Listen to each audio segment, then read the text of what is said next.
Alright, we're going to do a real quick video answering some questions. I'll probably just upload it straight to the internet. No reason for any kind of production quality or anything like that. And this one's going to be about rule books. And let's see if we can get the special guest star, White Chicken. I don't even know White Chicken's name, just White Chicken. And the cat's here too. See if I can get Stripey Cat. He's not paying attention because he's trying to lurk around the other side and get the chicken. But we'll get the video done anyway, even if we do have animal fights. Alright, log books. Now everything I talk about is going to be about NRA log books. I know there's people watching these videos from all kinds of different countries. I'm just talking about the US. I'm talking about the NRA because it's what I know and it's what people are asking me questions about. I think I'm getting a lot of questions about it because I started a new program where I am a club member at the club in Jackson, Tennessee. And I think I have a lot of people who are new to silhouette. I don't want to call them new shooters. They're new to silhouette.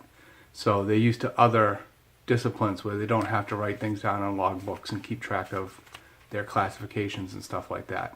We're going to go over this real quick because it's really not that difficult. Alright, hopefully you can hear me. These are various log books that I have over the last few years, and I don't mind showing you my books because I'm not embarrassed to show you some of my crappy scores. It doesn't bother me. Why do we have the log books? We have log books just to keep track of what class we are and to help us out, especially if we go to a different club where they're not used to seeing us. It's going to have the information right in here with what class you normally shoot in, what your scores have been. Now, it's arranged by, you have different pages for each different type of silhouette that you're shooting. You're only going to see the ones that I shoot have any kind of scores in them. Small bore rifle, small bore hunting rifle, that's normally what I do. Also started doing air rifle this year, so you go back a couple of pages. There's air rifle with a terrible score. But it has all the different classes in it. That's the main thing. So you go to a match, you don't have a scorebook. If it's an NRA match, they're going to try to sell you a scorebook. They're not just trying to randomly sell you stuff. The money that you pay for your scorebook doesn't go to that club. It actually goes to NRA to fund the silhouette program.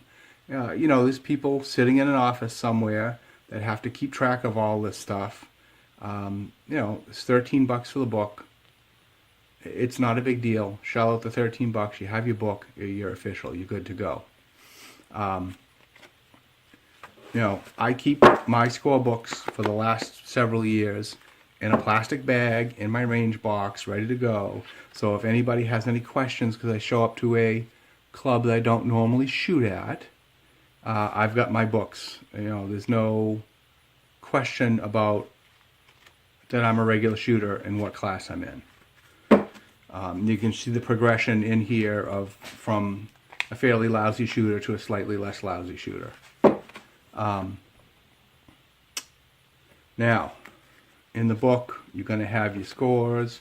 I like to put a little tab on the page so it makes it easy for me. It makes it easy for whoever is doing the scorekeeping, because doing the scorekeeping at a silhouette match is probably the least pleasant thing you could possibly do, because you got a million of these books lined up in a thing. People bring you scorecards and you got to write it down.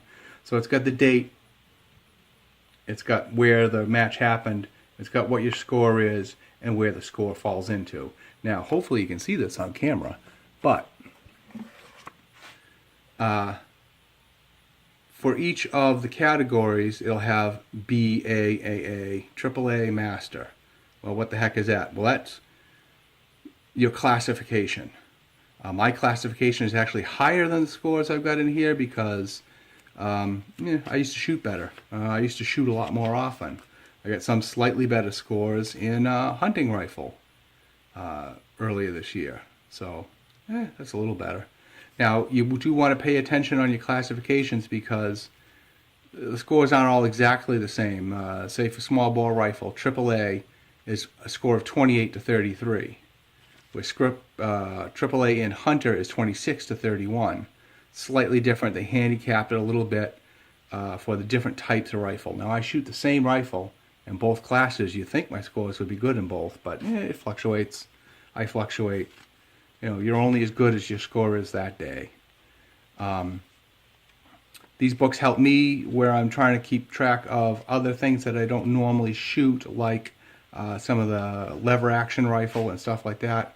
I can look up in here, flip back to further back of the book, and I can see where other people should fall in their classes.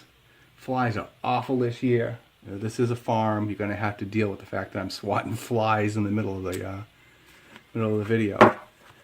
So you take this with you. It stays with you. Make sure you put your definitely name, address, and such on the front cover because you will forget your book. They need to be able to mail it to you. You may be at a match 5 hours away, 3 hours away, 10 hours away from where you live. They got to be able to mail it to you.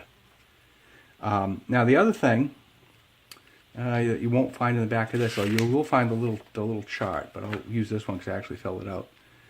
In the back of the book, you have Rifle Grand Slam record.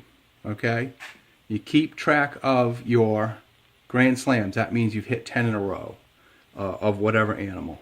So you can see, depending on the class, what date I hit the 10 chickens, what date I hit the 10 pigs, that type of thing. You'll get a slip when you're at the match. If you hit the 10 animals, make sure you talk to somebody about getting your Grand Slam slip. This is another thing where your money fees for the books go, is they keep track of these at the NRA headquarters.